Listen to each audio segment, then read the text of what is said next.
Bonjour à toutes et bonjour à tous. Nous allons voir dans cette vidéo quelques raccourcis très utiles lors de l'utilisation du tampon.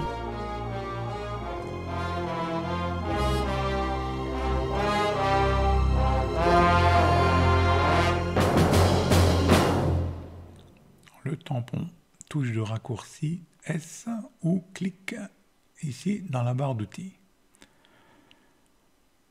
Alors je vais prendre une brosse carrée parce que la ronde on va pas voir grand chose. Alors un petit truc tout de suite pour commencer. Là je vois qu'ici cette brosse elle est associée au pinceau, à un outil. Et je suis donc moi sur mon tampon. Et si je clique, eh ben, je sélectionne en fait mon outil pinceau. Et c'est pas ce que je voulais. Je voulais avoir cette forme sur le tampon. Alors je resélectionne le tampon. Et cette fois-ci, j'appuie sur CTRL ALT et je clique dessus. Ma barre rouge encadrée me signale que ce n'est pas le bon outil, mais ça ne fait rien. Je suis resté sur le tampon avec cette forme. Je fais donc Alt-clic sur le visage. Je vais mettre un peu ici, là, vers le bas. Si j'appuie sur la touche droite, mon pinceau va bien tourner vers la droite. Sur la touche gauche, il va bien pivoter sur la gauche. Mais ma source ne tourne pas, elle. Alors comment faire? Alors ici sur le panneau source de duplication, ici, ou si vous ne l'avez pas, vous allez sur fenêtre, source de duplication. Vous avez ce qu'il faut pour tourner l'angle. Là je vais reprendre une brosse ronde, on verra mieux. Alors, admettons que je veuille cliquer ici et changer l'angle. Alors ici, je peux modifier l'angle. Mais ce qui se passe, c'est que toute l'image va pivoter. Ça va être très dur de pouvoir vraiment être précis. Idem pour le zoom. Si je modifie le zoom, je réduis la taille. C'est dur à savoir ce que je vais faire. Alors, je réinitialise tout. Le petit bouton ici.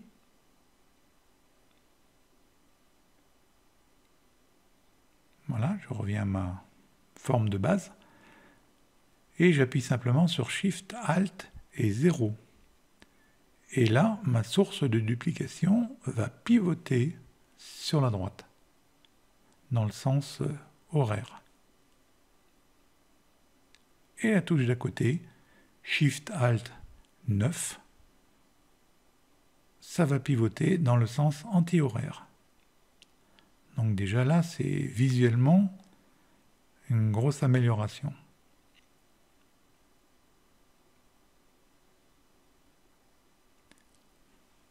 On peut d'ailleurs voir dans la fenêtre la variation. Et par Shift, Alt, virgule, eh ben, on va dézoomer aussi visuellement. Et Shift, Alt, point ou point virgule, on va zoomer. On voit également dans la fenêtre source de duplication les valeurs s'incrémenter. Donc on va pouvoir ajuster très finement le tampon. Et là je me place, clic, voilà, j'ai fait une grosse tête. Bon là c'est vraiment grossier, mais juste pour montrer. Alors on remet tout à zéro par le petit bouton. J'efface mon clic.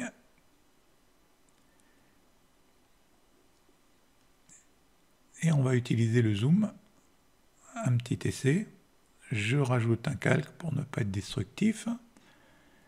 Et là, admettons que je souhaite augmenter, tamponner, dupliquer la taille de cette ampoule. Pour la mettre à peu près ici.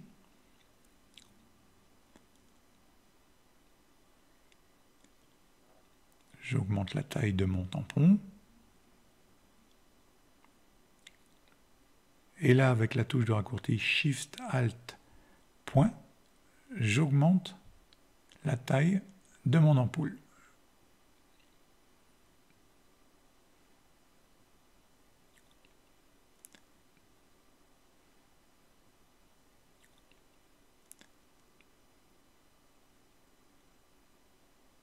pour ne pas avoir un câble trop grand, je vais réduire la taille pour pas...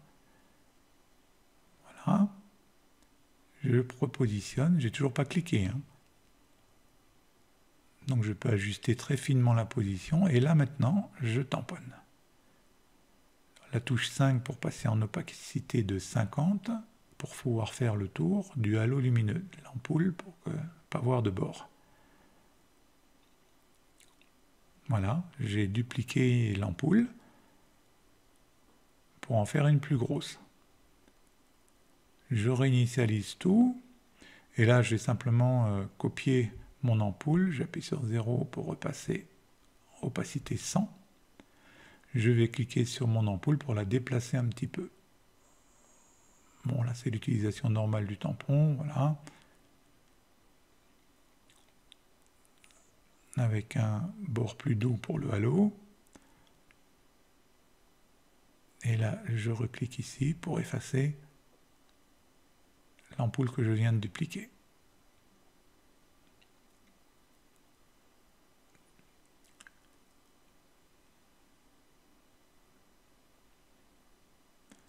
Et voilà, donc très rapidement, j'ai pu tamponner avec un zoom. Mais très visuellement. Alors, qui a déjà tamponné des courbes s'est rendu compte que c'était un peu galère. Par exemple, je veux supprimer le cerceau bleu, donc je sélectionne ici ce bout de cerceau noir, et je le positionne sur le bleu, et je n'ai pas le bon angle. Donc, avec Shift Alt 0, je fais une rotation.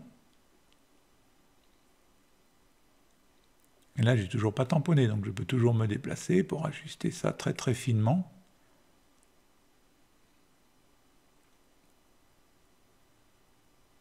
Voilà, et je clique. Bon, après, il faudrait peaufiner le reflet, le bout du reflet. Et là, je supprime le petit bout de mon cerceau bleu, voilà. Voilà, donc là, très rapidement, en un clic, on a déjà fait les 3/4 du travail.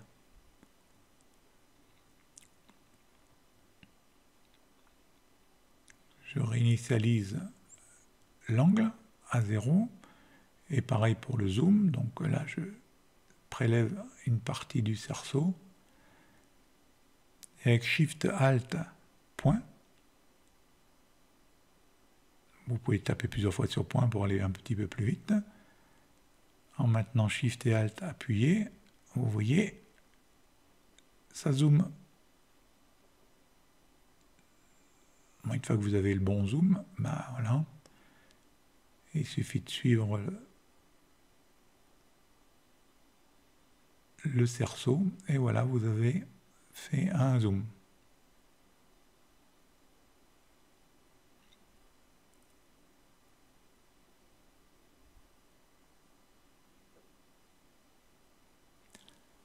Alors sur cette image, on va faire un petit geste écolo, on va supprimer le 4/4 et remettre évidemment la ligne blanche continue à la place.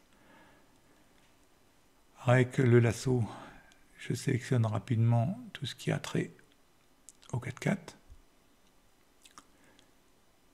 Et avec édition, remplissage d'après le contenu,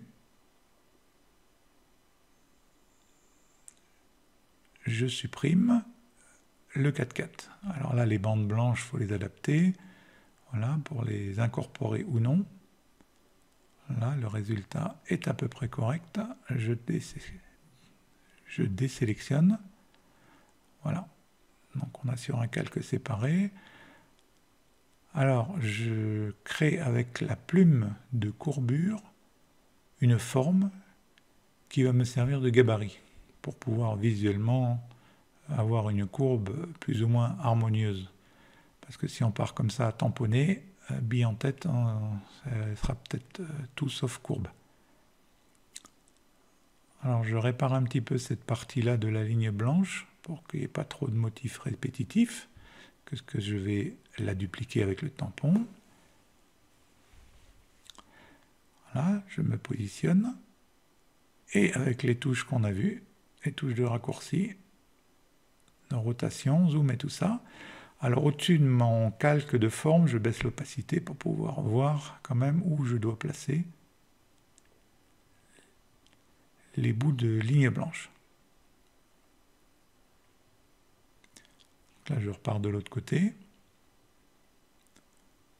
Là, comme la ligne se rapproche, il faut aussi zoomer un peu. Donc on zoome, on tourne. Alors quand c'est trop courbé, eh ben, on prend des plus petits bouts.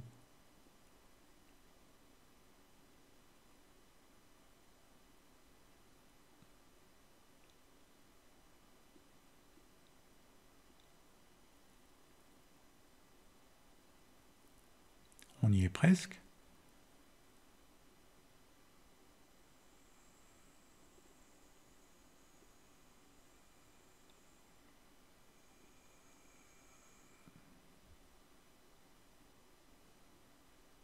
Voilà, donc j'enlève mon calque de forme pour bien voir.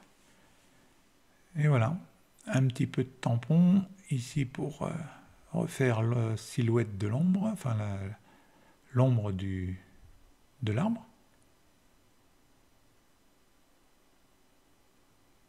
Et voilà le travail. Très rapidement.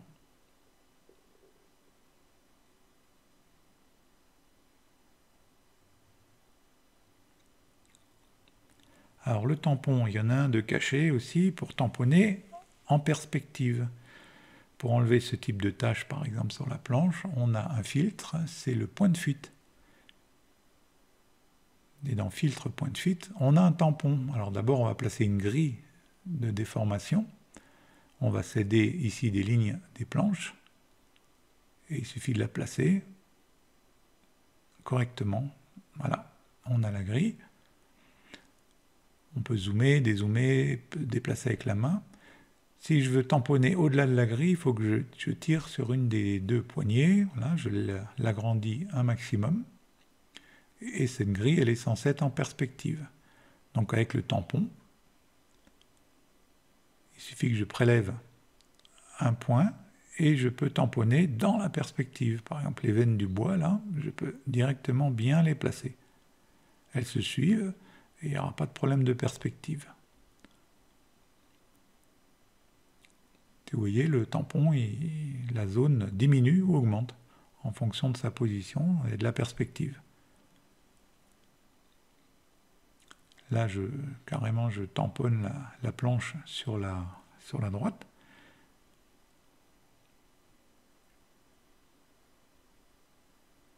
Voilà, très vite fait.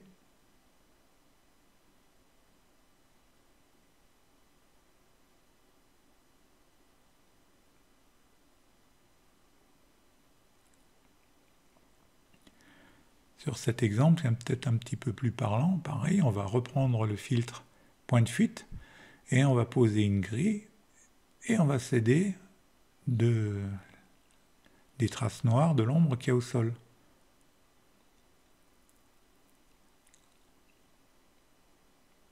Alors je place les quatre coins de ma grille,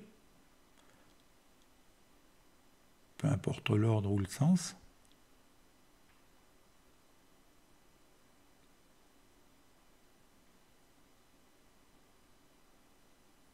On peut les repositionner chaque coin précisément, on peut zoomer, hein, là je le fais vite.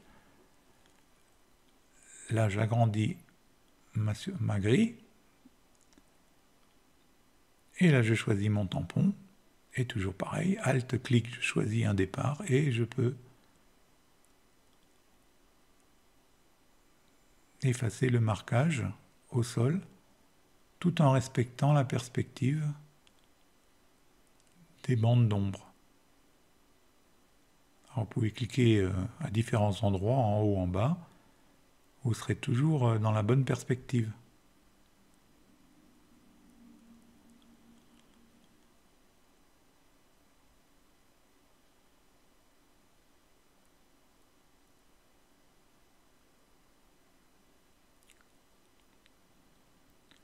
Et c'est fini.